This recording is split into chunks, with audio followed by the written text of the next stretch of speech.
How to send an audio message on iPhone. To get started, first of all go ahead and open up the Messages application on your phone.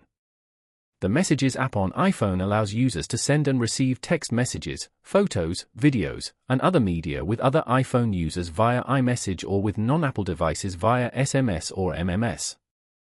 You are now in the Messages page where you can view all your messages. On this page, go to the top right corner and tap on the new message icon.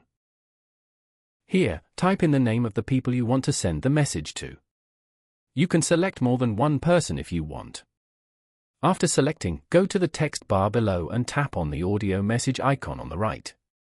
You can now record an audio message from here. When you're done recording, tap on the stop button. And then, tap on the arrow button to send the message. Following these steps, you can easily send an audio message on iPhone.